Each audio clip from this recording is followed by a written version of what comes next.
most high-performing individuals forget to follow these steps when they're planning for their wedding. Now, I just want to take this time to say a big congratulations, because some of you may have been engaged for years, months, weeks, and some of you just got engaged yesterday and you've run to YouTube to come and search for some content. You're in the right place, and this is not a cliche. In this video, we'll go step by step to plan a wedding that's not just beautiful, but is strategically led. Today, we're covering everything high performers need to consider whilst they're planning for their wedding. If you're somebody who values precision, efficiency, and impact, you're in the right place. This guide is for you. I'm going to show you 9 steps that you should follow, very quick and straight to the point, so you can start planning today, especially when you're juggling a high performance lifestyle. From career commitments to personal ambition, every detail matters, and when you miss something, it can lead to stress. Section 1, guest list and invitations. Start by creating a master list of everybody that you want to come to your wedding. Separate them into categories: must invite, would like to invite, and optional. Confirm your guest count early. Consider plus ones carefully. Manage RSVPs and consider using digital platforms in order to do things faster and more efficiently. Also, this is a sustainable approach. This is the foundation of your venue, your catering, and budget planning. Step 2, venue selection. Choose the right venue for your occasion. This will set the tone for the whole wedding. So align this with your guest list and your desired experience. Check capacity really carefully and avoid oversight and avoid missing out anything. Avoiding oversight will help ensure that your capacity isn't overlooked and people feel crowded and cramped in the environment. Equally, you don't want to have a huge space where people get lost in such a large space. Consider location, accessibility, and atmosphere. Think very strategically about the timing and the flow of the day. Remember, your venue isn't just a backdrop, it's a reflection of your standards and a reflection of what yourself and your partner want to experience. Step 3, my favorite, budgeting and cost management. Your budget. This is where high performers sometimes trip up and overlook this section. Break down every category. And when I say break down every category, really break it down. Catering, decorations, entertainment, attire. And one of the key things that you can never ever forget, and it's a non-negotiable, is a contingency. I recommend having a contingency plan like your life depends on it. Okay, not like your life depends on it, but I recommend in any event planning, any project, make sure you have a contingency plan and a contingency budget.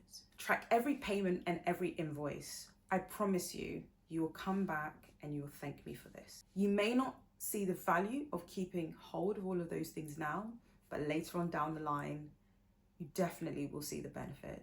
Like I said, with contingency, make sure you have a slight buffer for any unplanned events. Budgeting isn't just about numbers. It's your tool for control. It's your tool for controlling stress and being able to manage unplanned events.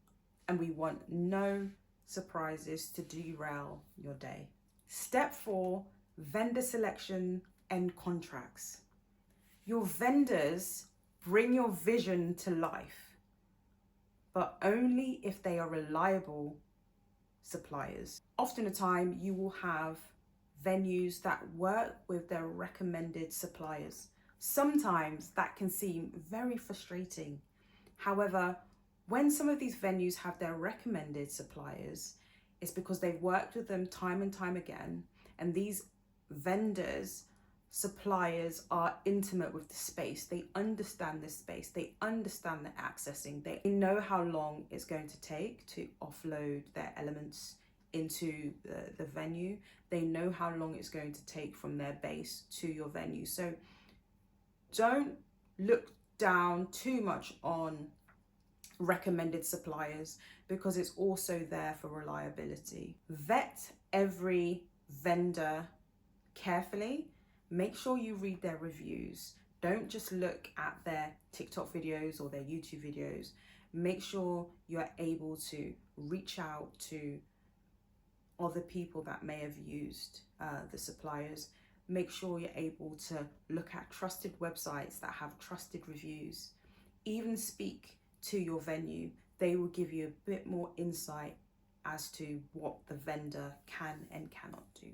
Check portfolios, check past experiences, because a wedding is not something that is a low cost item. It's something that a lot of individuals want to splurge on.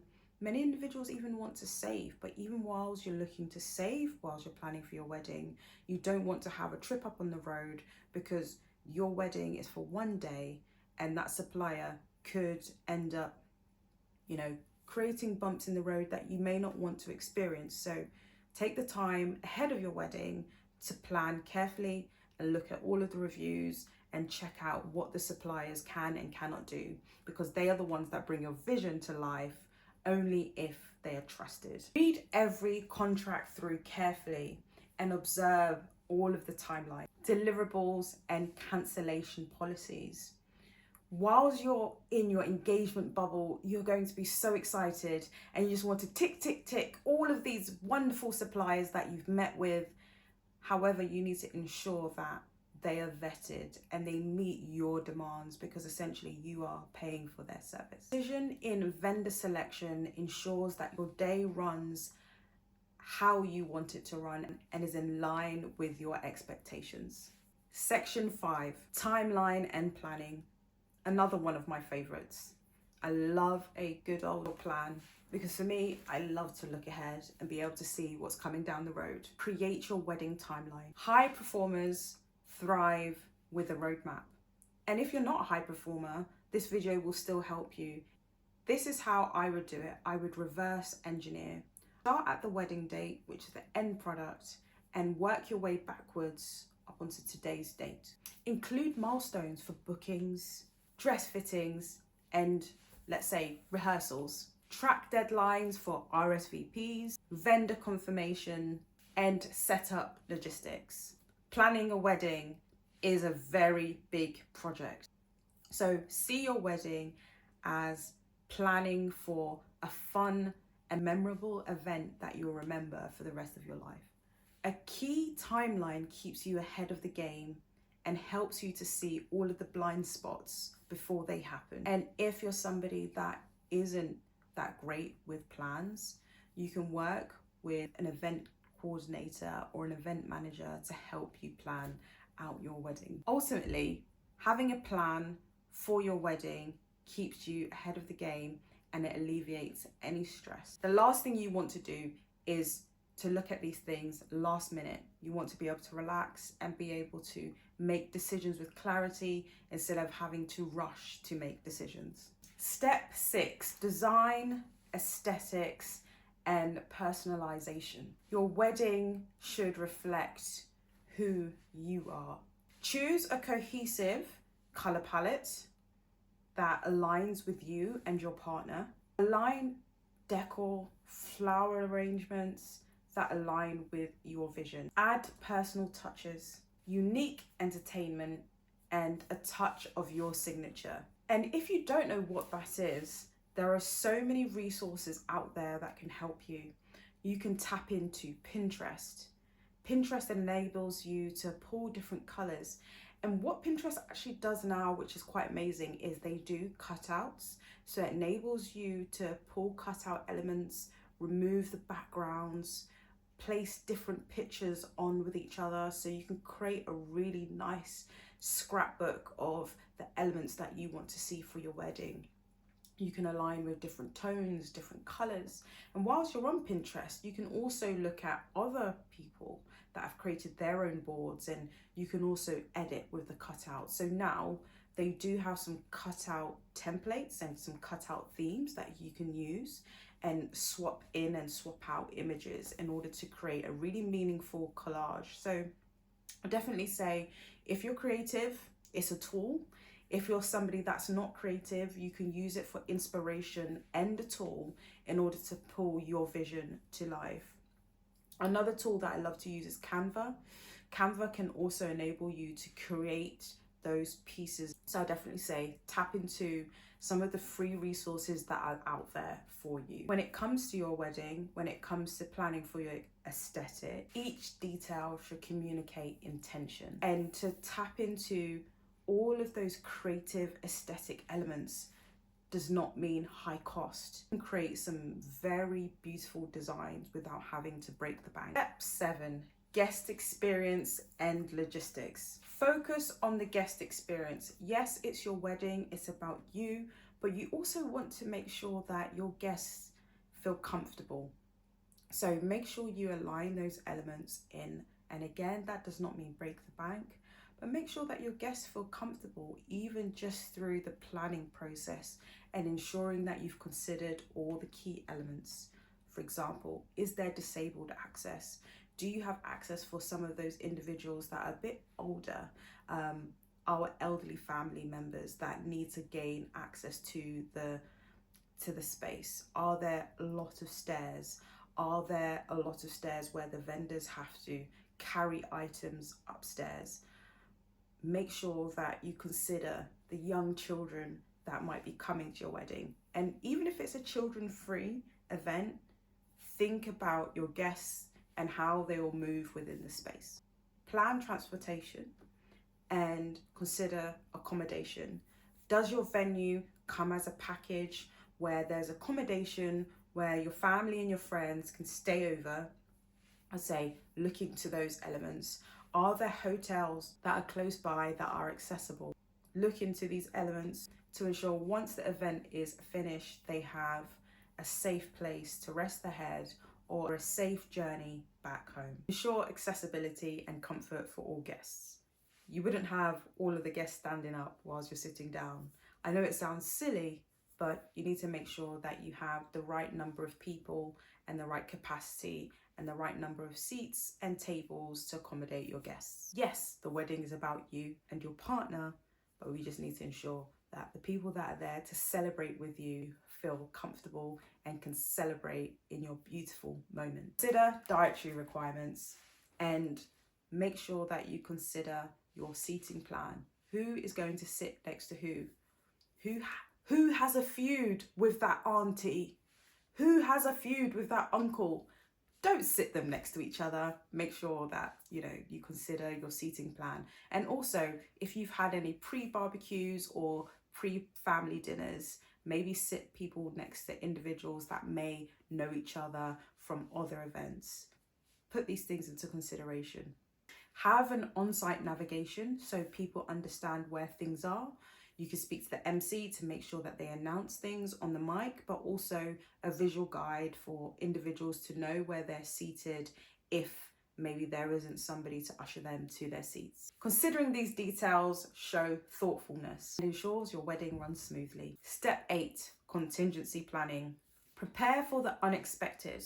Even the best laid plans encounter surprises. Have backup solutions for the weather. Consider minor delays or last minute cancellation. Keep emergency contacts and resources handy. Communicate contingencies to your team, to your bridal team, to your groom team to ensure that they know what's taking place. This enables everybody to be aligned, so if they see something that isn't in alignment, they can help quickly fix that for you. You don't want to have to be running around on your wedding day. And this is why we have a bridal party. We'll address bridal parties in another video.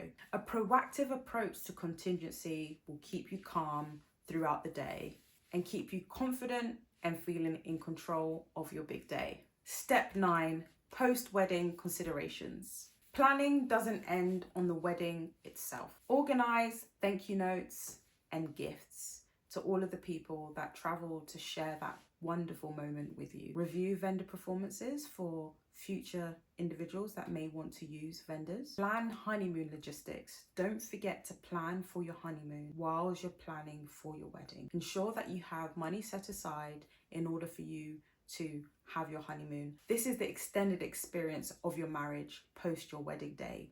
So ensure that you've put all the things in place in order to ensure that you've got the right funds in order to go on your honeymoon and go to somewhere that you both enjoy and to continue to lay the grounds for a wonderful marriage. High performers understand the experience continues post the wedding day. Attention to these final steps ensures closure and lasting satisfaction. Planning a wedding as a high performer requires strategy, foresight, and attention to every detail.